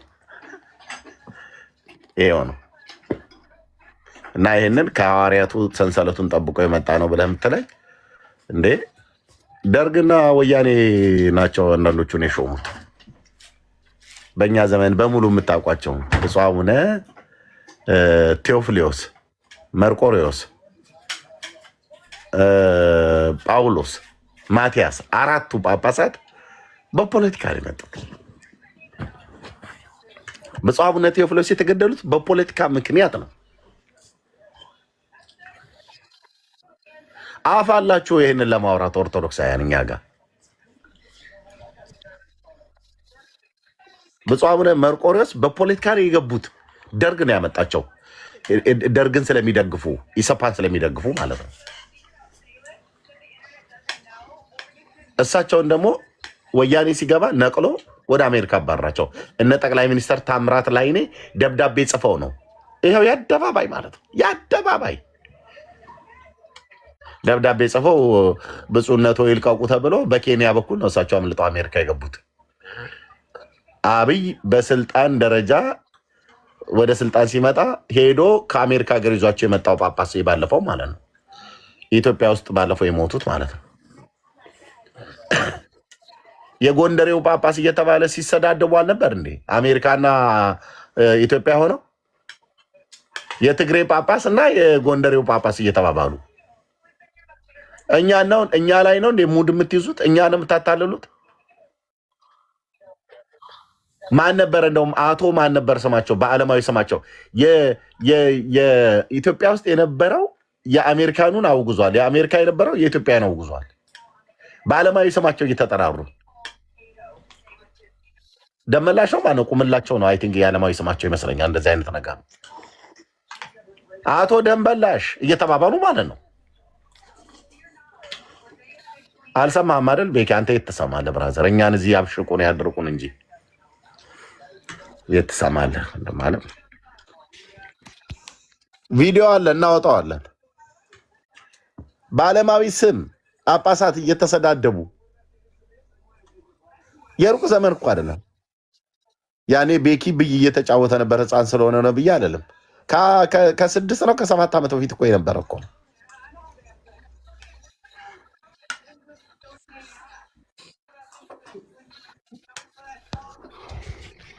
ቻሉት። ማን ነበረ እንደው ማን ነበር? አቶ ማናቸው ቁምላቸው ነው ብቻ ደመላሽ ወይ አውላቸው ቁምላቸው እንደዚህ አይነት ነገር ሲባባሉ ነበር። አውግዘናል፣ ስልጣነ ጵጵስናቸው ነጥቀናል እያሉ ማለት ነው። ከአዲስ አበባ መግለጫ ሲሰጡ እኛ ክሊክ እያደረግን ዩቲዩብ ላይ እየሰማን እግዚኦ ምን ጉድ ነው። 8ኛው ሺህ ገባ ብለን 8ኛ ሺህ አይደለም 10ኛው ሺህ ኢትዮጵያ ውስጥ 100ኛው ሺህ ከገባ ቆይቷል። ከዛ ደግሞ የአሜሪካው ደግሞ የእንትና ማናቸው ብፁዕ አቡነ ጳውሎስን ማነው ምንድነው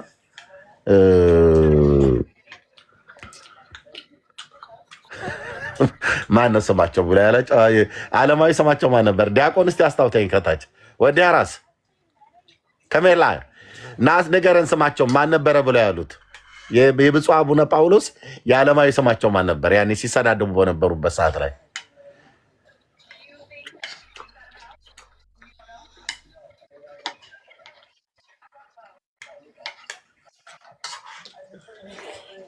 የብፁዕ አቡነ ጳውሎስ ዓለማዊ ስማቸው ሁሉ ዩቲዩብ ላይ ቪዲዮ አላመጣዋለሁ። በእውነት ብፁዕ አቡነ ጳውሎስ ፓትርያርክ ርዕሰ ሊቃነ ጳጳሳት የተባለው ማነው? አቶ እንትና የወይዘሮ እንትናና የአቶ እንትና ልጅ ነው ምናምን ነገር እየተባባሉ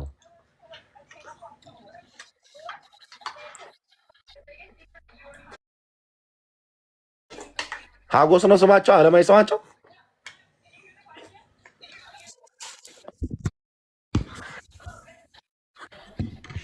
ኤንዌይ እና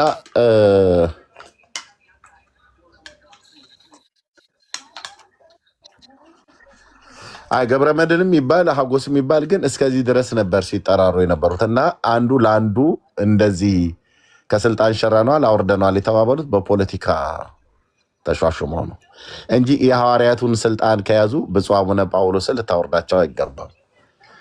ኦኬ የሐዋርያዊ ስልጣንን ከያዙ ሊከበሩ ይገባል። ብፁዕ አቡነ መርቆሬዎስ የጎንደሩ ተብለው በደርግ ዘመን የተሾሙቱ ኢህአዴግ ሲገባ በእነ ታምራት ላይ ደብዳቤ ሊባረሩ አይገባም ነበር።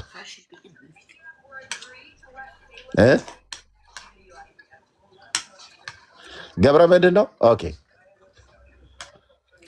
ኤኒዌይ ስለዚህ እኛ ጋር መታችሁ ጅብ የማያውቁበት ሀገር ሄዶ ቁርበት አንጥፉልኝ ብሎ አይነት እንዳለ እኛ ጋር መታችሁ እንትን አትበሉ። እሺ የሚሻለው ወንጌል ነው። የሚሻለው የእግዚአብሔር ልጅ ኢየሱስ ክርስቶስን ማመን፣ በስሙ በማመን የሚገኘውን የኃጢአትን ይቅርታ ማግኘት ነው። ከዘላለም ፍርድ መዳኛው እግዚአብሔር ልጁን ሰጥቷል። ልጁ ወደዚህ ዓለም መጥቶ መተኪያ የሌለውን ውድ ነፍሱን እስኪሰጥ ድረስ እኔን፣ አንተን፣ አንቺን፣ ዓለሙን ሁሉ ወዷል።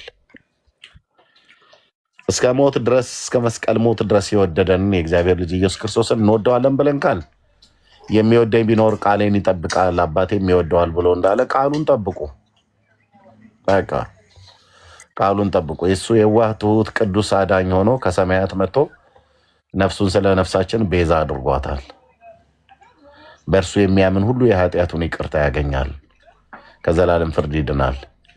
የኃጢአታችንን ይቅርታ በስሙ የሰጠን ከዘላለም ፍርድ ያዳነን የእግዚአብሔር ልጅ የዳዊት ልጅ ኢየሱስ ክርስቶስ የሕይወታችን መልህቅ ነው። በቃ እሱን ተከተሉት። ወደ እኔ ኑ እኔም አሳርፋችኋለሁ ብሎ ያለ ጌታ ወደ እሱ በመምጣት አሳርፎን እኮ ነው ያሳርፋል ብለን የምንላችሁ። ከቃል ባለፈ በሕይወታችን አይተን ማለት ነው። ከቃል ባለፈ በሕይወታችን አይተን ነው አሳርፎ አይተን አባት ሲሆነን አይተን ትህትናውን አይተን ፍቅሩን አይተን የዘላለም ምሕረቱን አይተን የጸጋውን ባለጠግነት አይተን አረጋግጠን ሕይወት ተገለጠ አይተን ማል ብለው እንዳሉ ልክ ሐዋርያቱ በስጋ ዓይናቸው ስላዩት በስጋ እጃቸው ነክተውት ነበር። በስጋ እጃችን ባንነካውም ግን ምሕረትና ቸርነቱ ፍቅሩ ሕይወታችንን ነክቶት አድኖን ነው ያድናል ብለን የምንለው። ስለዚህ ጌታ ኢየሱስ ይባርካችሁ። ተባረኩ። ወንድምነት እንዳለው ዳንዬ ከከፈተ እዛ እንሂድ። 2 ቦታ ህዝቡ እንዳይከፈል ጸጋ ይብዛላችሁ። ተባረኩ ወንድምነት። እሺ አባኮ ተባረክ ወንድምነት።